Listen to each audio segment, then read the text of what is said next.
लोकाभिरामं रणरङ्गधीरं राजीवनेत्रं रघुवंशनाथं कारुण्यरूपं करुणाकरन्तं श्रीरामचन्द्रं शरणं प्रपद्ये। श्रीराम राम रघुनंदन राम राम, श्रीराम राम भरताग्रज राम राम, श्रीराम राम रणकरकस राम राम, श्रीराम राम शरणं हो राम राम। प्रेम से बोली सियावर रामचंद्र भगवान की जय, सद्गुरुदेव भगवान की जय।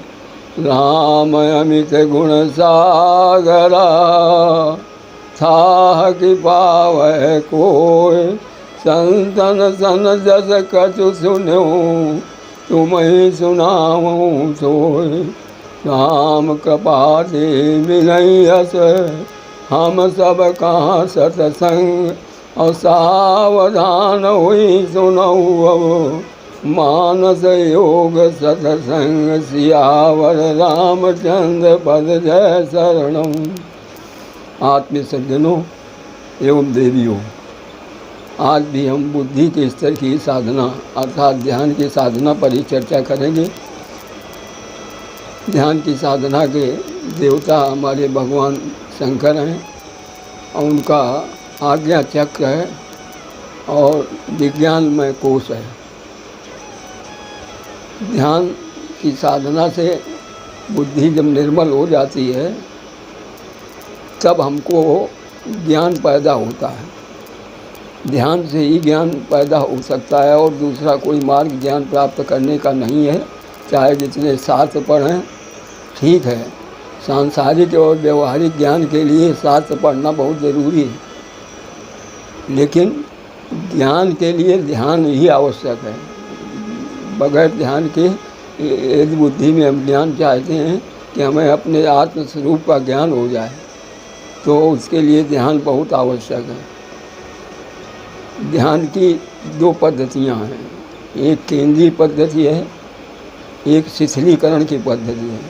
केंद्रीय पद्धति में किसी बिंदु पर या भगवान के किसी स्वरूप पर या नाम पर या गुरु के चरणों में ध्यान लगाना होता है और उसके पश्चात जब ध्यान लग जाता है तो वो बिंदु भी हट जाता है किसी केंद्रीय बिंदु पर। और इसकी जो है पहुंच कहाँ पर है, ये दोनों भंगों के बीच में जो है आज्ञा चक्र है। आज्ञा चक्र कहाँ पर होता है, दोनों भंगों के बीच में, और वहीं से ज्ञान की प्रस्फुटन होती है। इसलिए ध्यान और चार अवस्थाएं होती हैं मानव की। चार अवस्थाओं जैसे सुषुप्ता अवस्था, पहली जागृत अवस्था, जागृत में सभी जागृत रहते हैं, शरीर इंद्रिय मन बुद्धि अहंग सभी जागृत रहते हैं। उसके बाद स्वप्नावस्था, स्वप्नावस्था में केवल अहंग जागृत रहता है और शरीर मन बुद्धि ये सब निष्क्रिय रहते हैं। और सुषुप्ता अवस्था में भी केवल अहंग जागता है और इंद्रिय मन बुद्धि ये सब जो है सुषुप्त रहते हैं। क्योंकि अहंग जागृत न रहे तो कैसे पता लगे कि आज हमने स्वप्न देखा है, और या आज हमने सुषुप्ता अवस्था में बड़े आनंद किया, बड़े मौत की नींद ली है, बहुत बढ़िया नींद ली, तो वो जानने वाला कौन है, वो अहंग है। वो अहंग ही जागृत सक्रिय रहता है। और तुरीय अवस्था में सब गायब हो जाते हैं, अहंग भी गायब हो जाता है। तुरीय अवस्था में तो चूँकि सीधे सीधे परमात्मा से मिलन होने लगता है, और जब परमात्मा से मिलन होने लगता है तो उसमें सभी गायब हो जाते हैं, न मन न इंद्रिय न बुद्धि न और न अहंग, सब सुषुप्त हो जाते हैं, सब निष्क्रिय हो जाते हैं। इसलिए ध्यान की विधि में जो केंद्रीय पद्धति है, उस केंद्रीय पद्धति में जो है एक जगह एक बिंदु पर ध्यान लगाना होता है। चाहे वो भगवान के चरण हो, चाहे भगवान का नाम हो, चाहे भगवान का कोई स्वरूप हो, और यह गुरु के चरणों में भगवान का ध्यान लगाएं। और उसमें जो है धीरे धीरे फिर वो बिंदु हट जाता है। जब ध्यान गहरी अवस्था में पहुंचता है तब वो सब बिंदु हटते चले जाते हैं धीरे धीरे। इसके पश्चात शिथिलीकरण की व्यवस्था में मन को बिल्कुल छुट्टा छोड़ देना होता है, न कुछ करना होता, न कुछ करने का विचार मन में लाना होता है। और मन दो ही जगहों पर जाता है। कहाँ जाता है? जहाँ पर जो है हमारा कुछ राग है, जहाँ चिपकन है, ऐसी जगह जाता है। उसको वहाँ से लौटाला है जी, तो कहाँ जाएगा? जहाँ द्वेष है। तीसरी कोई जगह नहीं जाने की। जहाँ राग है या जहाँ द्वेष है, यही दो जगहों में भागता है, वहीं जाता है। इसलिए उसको प्यार से समझाओ, वापस लाओ। हैं?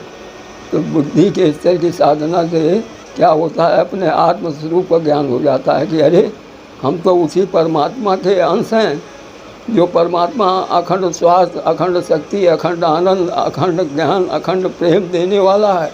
उसी के हम अंश हैं।